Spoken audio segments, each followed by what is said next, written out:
Mientras pongo ahora la presentación, les cuento la relación que estoy haciendo con esto que les estoy mostrando. Primero vimos el cántico de Hillsong, Océano, que habla justamente de este episodio cuando Jesús hace este milagro de cruzar sobre las aguas. Entonces, hagamos inmediatamente una aplicación de esto. En la vida tenemos muchas tormentas.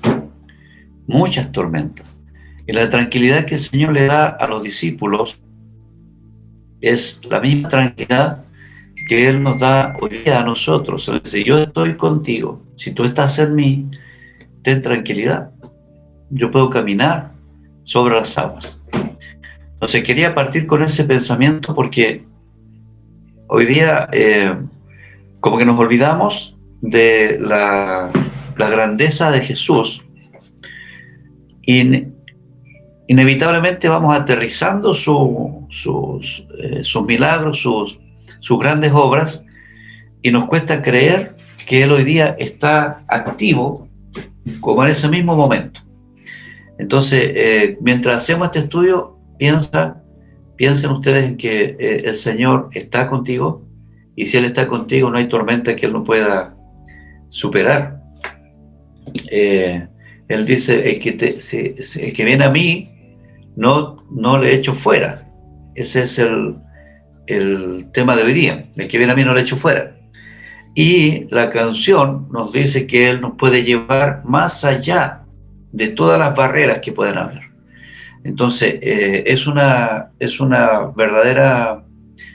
Es muy emocionante saber que estamos del lado ganador, que estamos con Jesús. Y en este tiempo, en cada una de las lecciones, lo que estoy seguro que Él espera que nosotros descubramos es el verdadero amor de Jesús.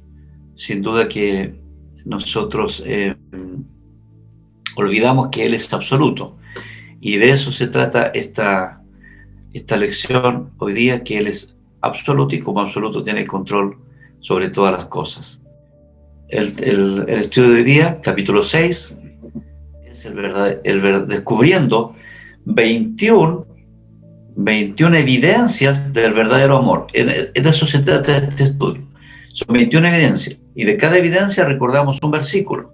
Al final de año podríamos por lo menos tener clara noción de 21 versículos que nos hablan del verdadero amor de Dios. Uno por cada capítulo de Juan. Estamos en el capítulo 6. El que a mí viene no le echo fuera. Ese es el versículo, ¿ya? El que a mí viene no le echo fuera, ¿ya? Ese es el que vamos a destacar hoy día. Y no se olviden orar para que muchas personas sean saciadas con el pan que es Jesucristo. Y tenemos que orar, dar gracias a Dios por las señales que significan para nosotros los milagros. Eso debe ser un hábito. Recordemos que Jesús es absoluto, ¿ya? Así que vamos a avanzar en eso. Vamos a la observación. Juan 6, 37. Jesús no rechaza ni cuestiona. Vamos a llegar a esta conclusión. El versículo 14 dice: aquellos hombres entonces, viendo la señal ya, que Jesús había hecho, dijeron: este verdaderamente es el profeta que había de venir al mundo. Pero entendiendo Jesús que iban a venir para apoderarse de él y hacerle rey, volvió a retirarse al monte él solo. Vamos a observar e interpretar un poquito acá. Fíjese, ¿quién eran los hombres? Parte de los 5.000 que comieron se dieron cuenta que algo importante estaba pasando por ahí. Entonces, en razón de eso, ellos dijeron: este es profeta. Se nota que este es profeta. Entonces ellos lo comprobaron y aceptaron, digamos, que él era profeta porque vieron el milagro. Sin embargo, vamos a ver cómo la gente cree, cómo la gente llega realmente a creer o a no creer, ¿ya?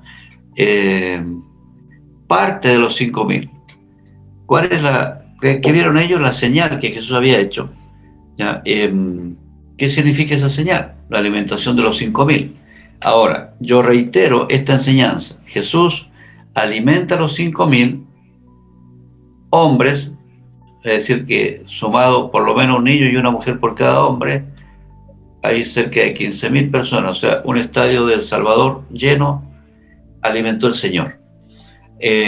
Jesús, habiendo esa señal, dijeron, este verdaderamente es el profeta que había de venir al mundo. Suena bonito eso, suena como que hoy la gente está creyendo, porque creyeron que Jesús es el profeta. Pero ellos están creyendo, lamentablemente, a su manera. Ellos creen en el profeta, claro, pero están creyendo a su manera, porque el profeta para ellos tenía una función que no es la función que venía a hacer Jesús. Fíjese, pero entendiendo Jesús que iban a venir, ¿cómo?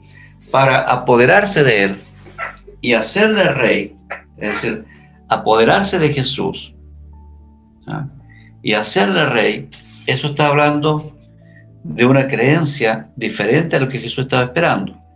Ellos estaban teniendo una mirada sociopolítica del asunto, o sea, ¿qué es lo que Jesús puede hacer para liberarnos del Imperio Romano? Entonces, ¿qué hizo Jesús? Se retiró al monte solo. Ya, revisemos un poquito estas expresiones. Se retiró al monte solo. En primer lugar, vemos que los hombres reconocen que hay un milagro acá. Reconocen el milagro, la alimentación de los 5.000. ¿Cómo no si ellos mismos comieron de eso?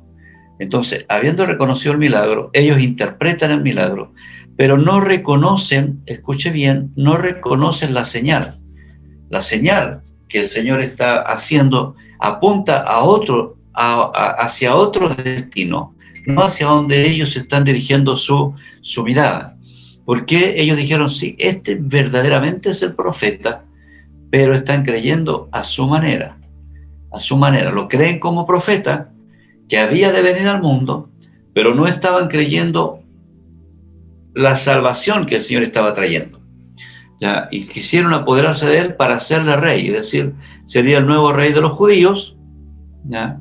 Acuérdense qué es lo que puso Pilatos cuando crucificó a Jesús.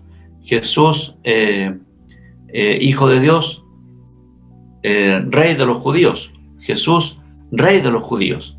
Esta expresión está acá porque este rumor creció por todo Israel y por eso el imperio romano o los romanos aceptaron o llevaron siguieron el juego de los judíos de crucificar a Jesús, porque podría haberse convertido en una persona peligrosa políticamente hablando, social y políticamente hablando.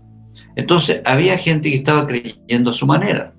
Lo estaban interpretando desde otro punto de vista, que no está mal que la gente lo viera así, pero la gente no tenía otra forma de ver la vida y el rescate. Recordemos que habían pasado 400 años desde el último profeta hasta que apareciera Juan el Bautista y Jesús. Entonces la gente tenía su mirada muy, muy, muy terrenal. Muy terrenal. Ahora, hoy por hoy, la mirada de la gente igual es muy terrenal, porque a ausencia de las manifestaciones puras del Evangelio de Jesucristo, bueno, las religiones hacen su tarea, pero no es suficiente, y por eso la gente buscan soluciones terrenales, que es lo lógico. No es que tengan falta de fe ni nada de eso, pero tienen que abrírseles algo para entender en su corazón, para poder entender lo que Dios está realmente haciendo, Jesús. En este caso, Jesús, cuando ve que entiende que la gente está interpretando mal sus señales, entonces se retira solo al monte. ¿Ya? Esto también es una enseñanza súper importante que tiene que ver con vocación y con dirección.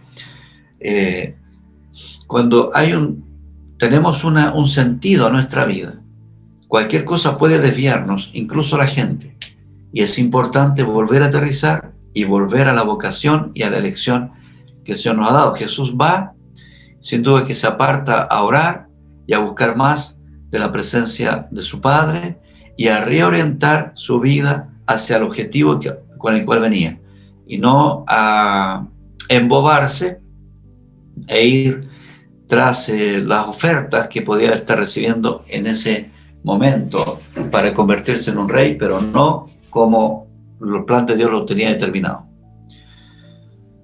La interpretación que yo tengo de esto está escrita acá. Jesús da señales, además habla del reino, pero muy pocos entienden. Por un lado, las multitudes buscan beneficios. Si se dan cuenta en la conversación, que vamos a revisar un poquito más tarde igual, de Jesús con la gente, la última conversación, ellos le dicen, ¿y qué señal haces tú de que tú eres el Mesías? Prácticamente, o sea, que tú eres quien eres, quien dices que eres. ¿Qué señales? Y acababa de alimentar a 15.000 personas. Cuando habla de señales, la gente lo que está diciendo está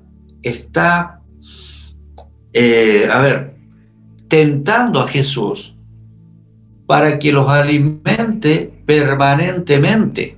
Es decir, ¿qué bono tú nos vas a dar? Está tentando a Jesús para que los alimente permanentemente. Porque le sacan a colación lo que pasó con Moisés y el maná. Moisés alimentó, dicen ellos, a nuestro pueblo por 40 años. O sea, ¿por cuántos años nos vas a alimentar tú? No creerás que un día que multiplica los panes y los peces alcanza para el siguiente día. ¿Entienden? O sea, ellos se sirvieron del milagro, pero no entendieron la señal de Jesús. Ellos esperaban que si él podía alimentar, que excelente que él sea el rey porque vamos a eliminar la pobreza, ¿no? Entonces estaban ellos muy tentando a Jesús con esas ofertas.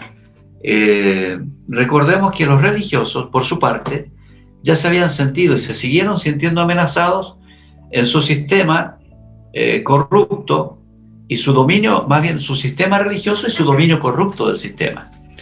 Entonces,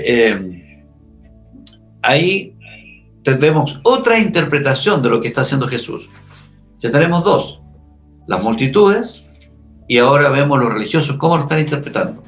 ¿Y qué pasa con los políticos?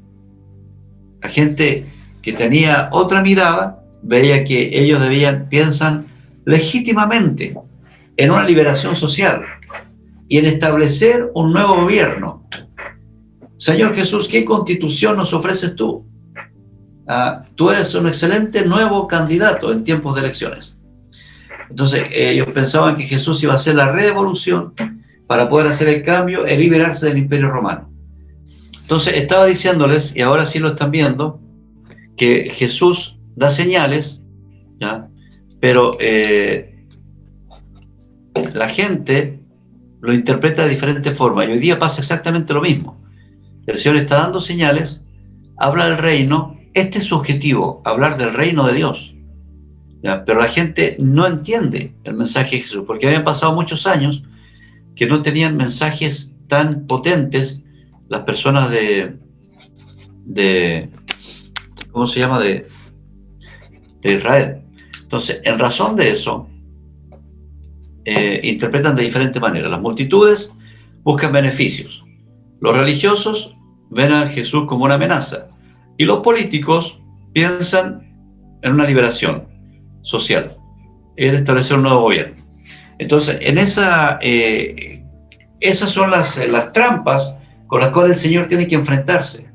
Y díganme ustedes si hoy día no existen las mismas trampas para poder creer en Jesús, agregándole la insuficiencia que tiene no poder tener a Jesús físicamente cerca nuestro. Y el Señor nos deja a nosotros, a la iglesia, como representantes de Jesús, y la iglesia, sin querer queriendo, muchas veces se va tratando de satisfacer la necesidad de las multitudes. Esto es una iglesia que se enfoca plenamente en el sistema social y se convierte en una iglesia socialmente activa, pero pierde la esencia del mensaje, que es el mensaje de lo eterno. Muchas otras denominaciones se cierran plenamente en sus creencias, sistemas de creencias y hacen una coraza de esto, una fortificación, y no permiten salirse ni a izquierda ni a derecha de esto, y se mantienen con las mismas formas del siglo II, del siglo IV, del siglo XV, ¿ya? Y no permiten cambiar, y por lo tanto el Espíritu Santo abandona ese tipo de denominación. Y por otro lado está la gente que tiene ambiciones de servicio político, que creen y que ven una buena opción para ganar a Jesús, o también a la iglesia insertada en este tipo de movimientos. Entonces, son constantes. Además, sin contar lo que yo les mencionaba del principio, que nuestras propias tormentas. Entonces el ser humano está, para que Jesús pueda llegar a nosotros, tiene que pasar por nuestras tormentas, caminar sobre las aguas, tiene que enfrentar las multitudes que nos entregan otro tipo de mensaje, tiene que enfrentar a las iglesias, a los religiosos, que nos entregan también un mensaje sesgado, y tiene que enfrentar a los políticos que creen tener la solución para aquí y para el ahora. Entonces el mensaje de Jesús trasciende a todas estas cosas, a nuestros problemas personales, a lo que la multitud espera como un beneficio permanente, a lo que los religiosos pretenden tener como la verdad absoluta, y a los políticos también, que pretenden dar solución al tiempo al tiempo de hoy. Entonces Jesús tiene que retirarse al monte para poder volver a enfocarse en la vida. Ahora, veamos qué pasa acá en el relato. Este relato está en Marcos, está en Mateo también. Marcos le agrega algunos detalles, Mateo otro importante, que nosotros conocemos este relato porque Pedro quiso caminar también sobre las aguas cuando vio a Jesús. Yo quiero quiero que revisemos el texto de Marcos. Aquí está el relato que ya lo leímos, que al anochecer descendieron al mar, entraron en una barca, iban cruzando el mar hacia Capernaum, estaba ya oscuro y Jesús no había venido con ellos porque se había ido al monte a orar, ¿se acuerdan? Se levanta el mar con un gran viento que soplaba, no era una tormenta en este caso, el viento venía en contra, eso lo aclaran los otros evangelistas, ¿ya? Pero estaban remando, como 25 o 30 estadios, vieron a Jesús que andaba sobre el mar, ya cuando Jesús decide ir acerca de ellos. Entonces, este relato lo entrega también Marco, y lo vamos a revisar un poquito más detallado. Marco capítulo 6, dice inmediatamente después ¿de qué? De multiplicar los panes y los peces. Jesús, dice Marcos, insistió en que sus discípulos regresaran a la barca y comenzaran a cruzar el lago hacia Betsaida. Es decir, los discípulos, seguramente fue una conversación ahí donde los discípulos le decían: no, Señor, tranquilo, te esperamos, anda a orar, nosotros esperamos acá, ¿cómo te vamos a dejar? Después, ¿cómo va a llegar a Capernaum? Y el Señor insistió, y bueno, hagan lo que les estoy diciendo, vayan nomás, yo sé cómo voy a llegar. Y regresaron a la barca para cruzar el lago hacia Betsaida. El lago es el mar de Galilea, recuerden. Mientras él enviaba a la gente a casa. Es decir, Jesús se quedó conversando con la gente. Los que participan de una iglesia en forma permanente saben qué es lo que ocurre cuando termina una celebración. Cuando termina una celebración, las conversaciones post-celebración, post-célula, a veces suelen ser hasta más largas que la celebración misma, que el culto, que la reunión que se hizo. Entonces Jesús se quedó largamente con la gente, imagínense las miles de personas, ¿cuál de todos quería estar cerca de Jesús? Y Jesús se quedó dándose el tiempo de despedir a todas las personas para que se fueran a su casa. Ya habían recibido palabra, ya se habían alimentado bien, así que ellos vayan a dormir.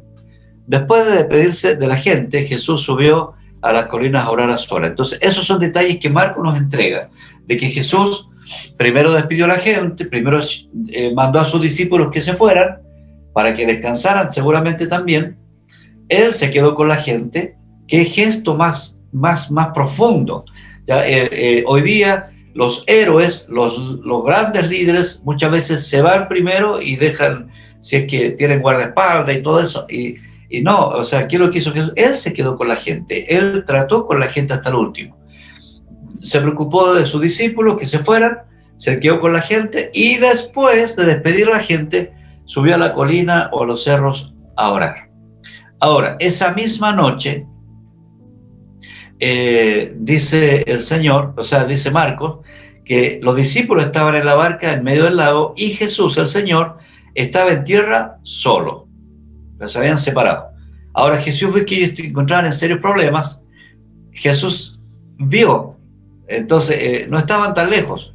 Si el problema, pues remaban con mucha fuerza y luchaban contra el viento y las olas. A eso de las 3 de la madrugada, Jesús se acercó a ellos caminando sobre el agua. Ahora, esta parte que yo puse verde, la puse para dar énfasis a algo que a mí me gusta mucho de la Biblia y de Jesús. Jesús tenía humor. Jesús tenía humor, ¿ya? Entonces, él, ahora haciendo un tremendo milagro, caminando sobre las aguas, los discípulos están remando. Imagínense usted toda la escena, casi como, bueno, como la vieron en la película. Los discípulos remando latamente, largamente, cansados, el viento en contra, tratando de avanzar, avanzaba muy poco, y Jesús tranquilamente caminando sobre el agua. Ellos no sabían quién era, entonces empiezan a decirse una a otra, es un fantasma, es una visión. Imagínense estar en medio del mar oscuro, oscuro, oscuro, y de pronto ver una figura caminando, o sea, no es como para decir, viene Jesús. Estaban tremendamente asustados. ¿Y qué hizo Jesús? Jesús dice acá, su intención era pasarlos de largo. Es decir, a mí me hace reír esto porque Jesús se burla un poco, se ríe, le hace un chiste a los discípulos, así lo interpreto yo. Es un chiste porque los ve llenos de miedo y hace como que en lugar de ir a la barca, sigue pasa por el lado. Entonces los discípulos asustados mirando, y yo me imagino a Jesús caminando, no así como la escena de la película, me lo imagino caminando, pasando por el lado de la barca, y los discípulos asustados, aterrorizados, distanciándose, y luego me imagino que dice, tranquilo niños, si soy yo. Así porque dice que los discípulos lo vieron caminar sobre el agua, no hacia la barca, sino por el lado, y gritaron de terror, ¡guau! Pensaron que era un fantasma. Todos quedaron aterrados al verlo. Entonces me imagino que Jesús se reía.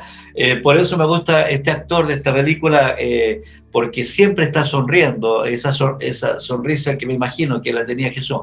Era un hombre serio, era un hombre alegre, traía alegría a la humanidad. Entonces todos quedaron aterrados al verlo, pero Jesús le habló de inmediato, tranquilo niños, no tengan miedo, tengan ánimo, yo estoy aquí.